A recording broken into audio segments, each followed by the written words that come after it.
Just upload చేస్తే అయిపోతుంది. Next ఏం చేయాలి? ఈసారి లైన్ ఎంత డ్రా చేయాలి? 10 సెంటీమీటర్స్ లైన్ డ్రా చేయాలి. ఓకే, ఇప్పుడు నెక్స్ట్ ప్రాసెస్ ఏంటి? లైన్ నెంబర్ ఆఫ్ 2 పార్ట్స్ కి డివైడ్ చేయండి. ఎన్ని నెంబర్ ఆఫ్ పార్ట్స్ చేయాలి? 6 మీటర్స్ 6 అన్నారు కాబట్టి 6 చేయండి. 10/6 చేస్తే 10 అంటే 100 mm. 100 mm డివైడెడ్ బై 6 అంటే ఎంత వస్తుంది మనకి? ఎగ్జాక్ట్ డివైడ్ అవ్వట్లేదు, పాయింట్స్ లో వస్తుంది. సో దాని అలా వచ్చినప్పుడు ఏం చేయాలి?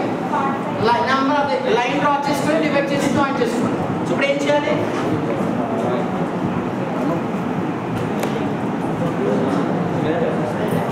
ఈ లైన్ డివైడ్ చేస్తున్నాం కాబట్టి యాంగిల్ కిందకి తీసుకోవాలి. యాంగిల్ ఎంత యాంగిల్ తీసుకోవాలి? 45 యాంగిల్ తీసుకోండి. ఈ లైన్ ఎంత పోతే డ్రా చేసుకోండి. ఈ లైన్ డివైడ్ చేసినప్పుడు రేడియస్ ఎంత తీసుకోవాలని చెప్పాను?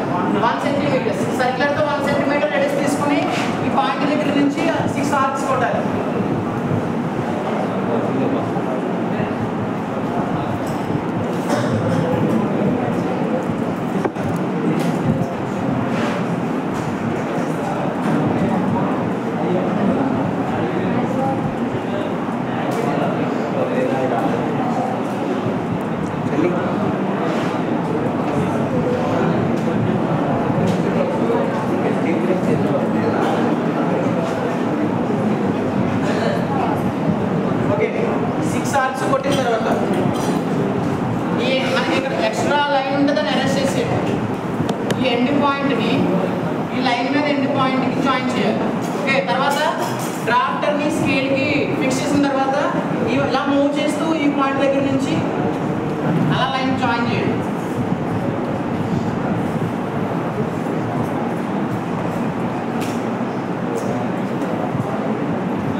డివైడ్ చేశాక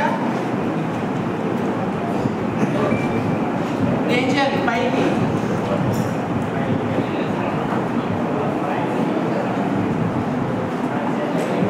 1 సెంటీమీటర్ హైట్, అటు కూడా 1 సెంటీమీటర్.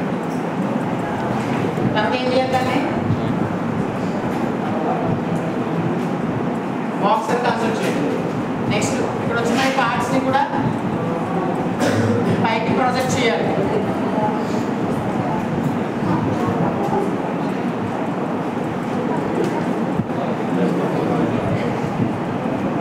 నెక్స్ట్ సెక్షన్స్ డివైడ్ అయిన తర్వాత నెంబరింగ్ ఇవ్వాలి. నెంబరింగ్ కూడా ఎలా ఇవ్వాలి? ఒక సెక్షన్ ఎండ్ అయిన తర్వాత 0 నుంచి స్టార్ట్ చేసి ఇవ్వాలి. ఇది క్వశ్చన్ వారు చెప్పిన దానికన్నా ఒక నెంబర్ తక్కువ వస్తుంది చెప్పారు. నెక్స్ట్ ఇప్పుడు ఏం చేయాలి? ఫస్ట్ సెక్షన్ ని నెంబర్ ఆఫ్ ఈక్వల్ పార్ట్స్ గా డివైడ్ చేయాలి. నెక్స్ట్ ఇక్కడ మనకి ఈ క్వశ్చన్ లో యూనిట్స్ 2 యూనిట్స్ ఏంటి? ఒకటి మీటర్స్, ఇంకొకటి డెసిమీటర్స్. రెండింటిలో హైయెస్ట్ ఏది? మీటర్స్. కాబట్టి దీన్ని రైట్ సైడ్ ఇండికేట్ చేస్తాం. సెంటర్లో ఏం రాస్తాం? RF value. ఇక్కడ ఏమొస్తాయి?